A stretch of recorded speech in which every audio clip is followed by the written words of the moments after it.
My name is Franny Joyce, and I'm going to read for you The Tale of Peter Rabbit, written by Beatrix Potter.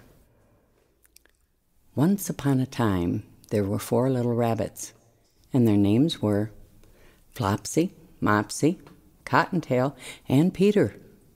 They lived with their mother in a sandbank underneath the root of a very big fir tree.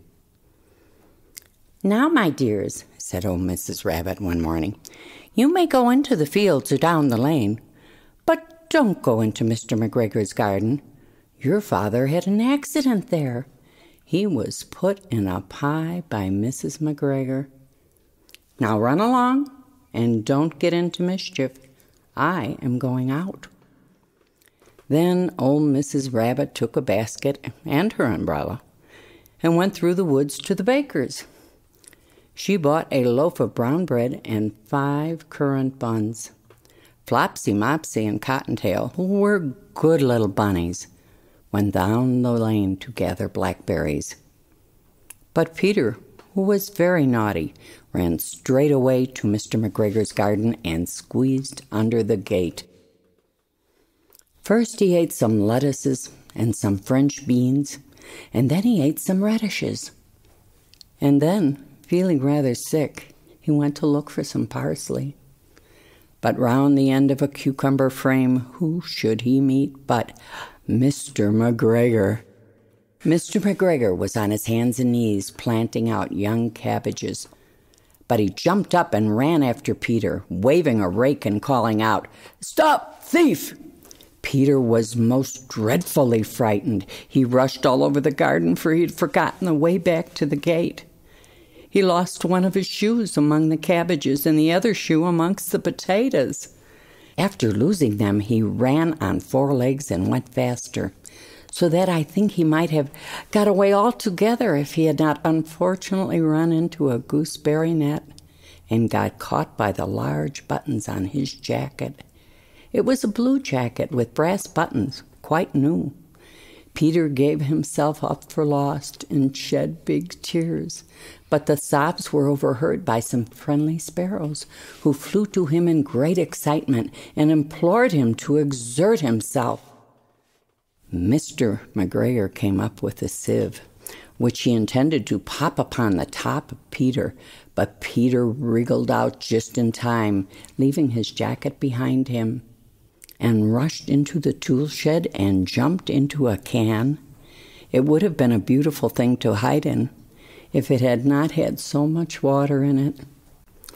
Mr. McGregor was quite sure that Peter was somewhere in the tool shed, perhaps hidden beneath a flower pot. He began to turn them over carefully, looking under each. Presently, Peter sneezed. "Ka-choo!" Mr. McGregor was after him in no time and tried to put his foot upon Peter, who jumped out of a window, upsetting 3 plants. The window was too small for Mr. McGregor, and he was tired of running after Peter. He went back to his work. Peter sat down to rest. He was out of breath and trembling with fright, and he had not the least idea which way to go. Also, he was very damp, was sitting in that can. And after a time he began to wander about, going lippity-lippity, not very fast, and looking all around.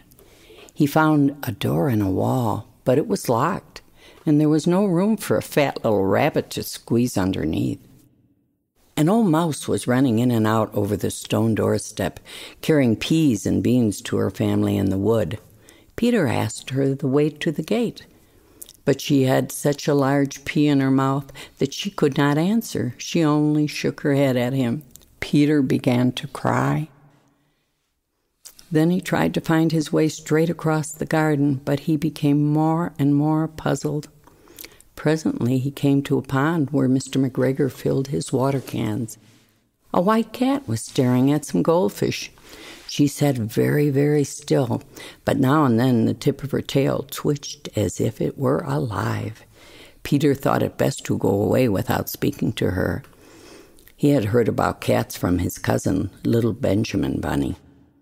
He went back towards the tool shed, but suddenly, quite close to him, he heard the noise of scritch, scratch, scratch, scritch.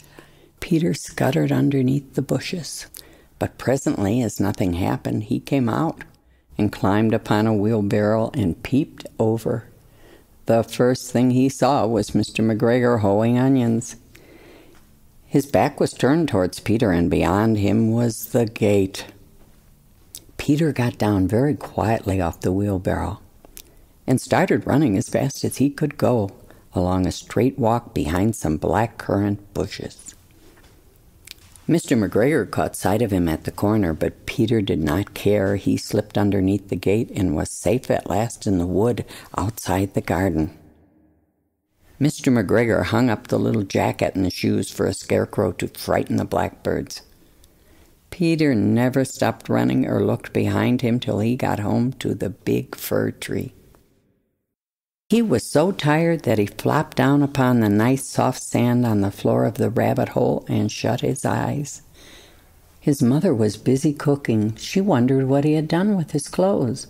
It was the second little jacket and pair of shoes that Peter had lost in a fortnight.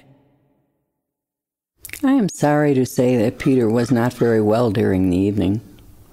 His mother put him to bed and made some chamomile tea, and she gave a dose of it to Peter. 1 tablespoon to be taken at bedtime.